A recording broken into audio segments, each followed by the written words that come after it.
우리 몸속의 세포 하나하나는요, 사실 매 순간 엄청나게 복잡한 결정들을 내리고 있습니다. 예를 들면 나는 간세포가 될 거야. 아니, 나는 피부세포가 될 거야. 하는 식으로요. 또 언제 일하고 언제 쉴지도 스스로 정하죠. 이번 시간에는 세포 안에 있는 아주 작은 스위치가 이 모든 걸 어떻게 조종하는지, 그리고 그 발견이 생물학 전체의 판도를 어떻게 바꿔놓았는지 그 흥미진진한 이야기를 한번 파헤쳐 보겠습니다. 이게 얼마나 복잡하고 심오한 문제였는지, 이 비밀을 푸는데 결정적인 역할을 한 노벨상 수상자 프랑수아 자코브 교수 보는도 이렇게 말할 정도였습니다. 자신들의 발견이 얼마나 대단한지 알면서도 그 거대한 진리 앞에서 한없이 겸손해지는 거죠. 바로 이 질문이 수십 년 동안 생물학자들을 잠 못 들게 했던 거대한 미스테리였습니다. 생각해보세요.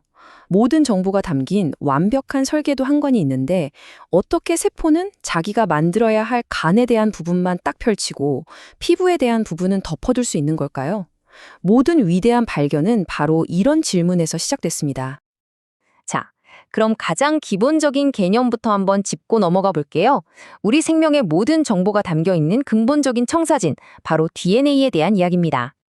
DNA라는 거대한 요리책이 있다고 상상해보세요.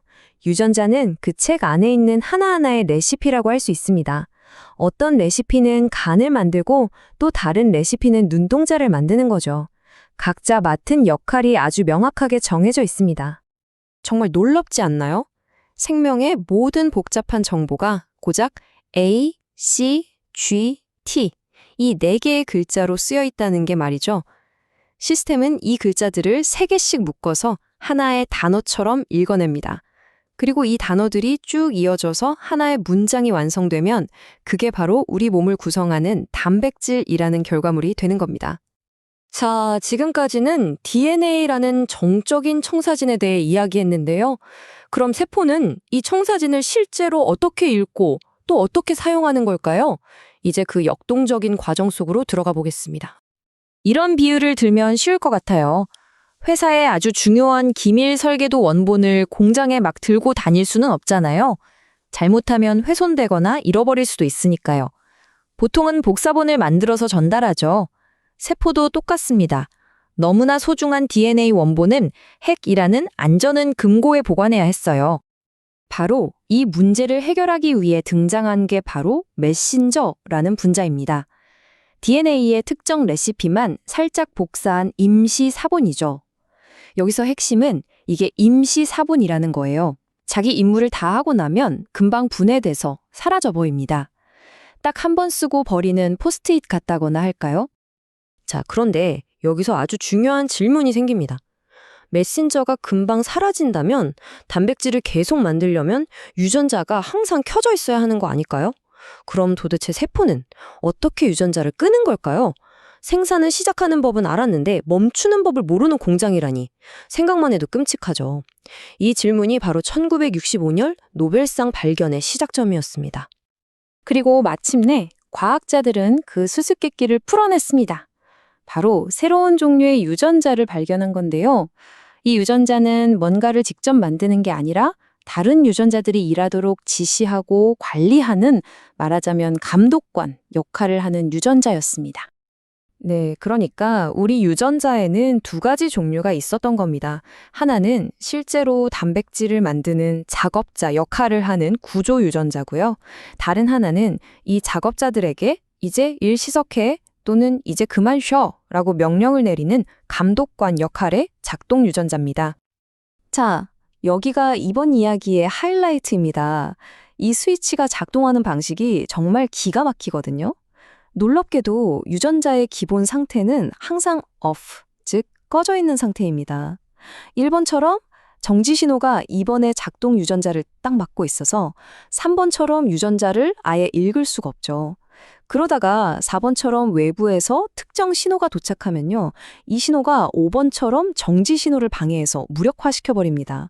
그럼 마침내 6번처럼 유전자가 on 상태로 바뀌면서 단백질이 만들어지는 거죠. 그러니까 스위치를 켜는 게 아니라 항상 켜져 있는 정지 신호를 꺼서 스위치를 켜는 아주 역설적이고 효율적인 방식인 겁니다. 자, 그럼 이 놀라운 스위치가 실제로 생명 현상에서 얼마나 강력한 힘을 발휘하는지 구체적인 사례들을 통해 한번 살펴볼까요?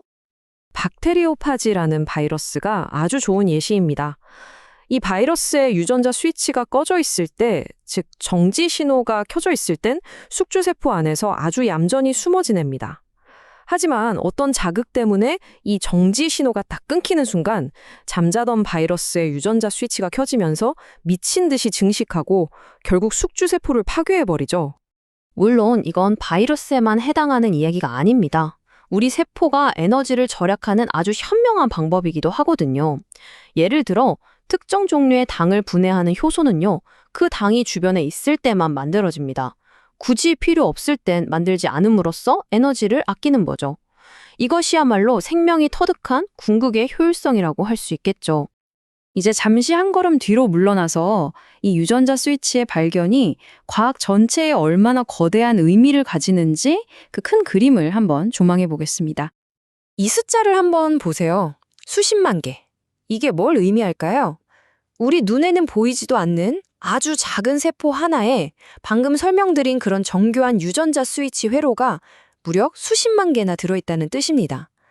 인간이 만든 그 어떤 슈퍼컴퓨터도 따라올 수 없는 어마어마한 복잡성이죠. 이 발견이 이루어졌던 1965년 당시에 인류 기술이 이뤄낸 소형화의 정점은 왼쪽에 보이는 저 트랜지스터였습니다. 하지만 자연은요, 이미 수백만 년도 더 전에 분자 하나하나를 부품으로 사용하는 그야말로 차원이 다른 나노 시스템을 완성해 놓았던 겁니다. 이 발견이 생명을 바라보는 우리의 관점을 얼마나 근본적으로 바꾸었는지 1965년 노벨상 수여 연설의 이 한 구절이 모든 것을 말해줍니다. 생명이란 그저 정지해 있는 구조물이 아니라 끊임없이 행동하고 스스로를 조정하며 환경에 적응하고 변이하는 역동적인 시스템 그 자체라는 것을 비로소 이해하게 된 거죠. 1965년 인류는 세포 안에 숨겨진 스위치를 마침내 발견했습니다. 그리고 지금 우리는 그 스위치를 우리 손으로 직접 켜고 끄는 법을 배우는 시대의 문턱에 서 있습니다. 유전자를 편집해서 질병을 치료하고 생명을 새롭게 설계하기 시작했죠.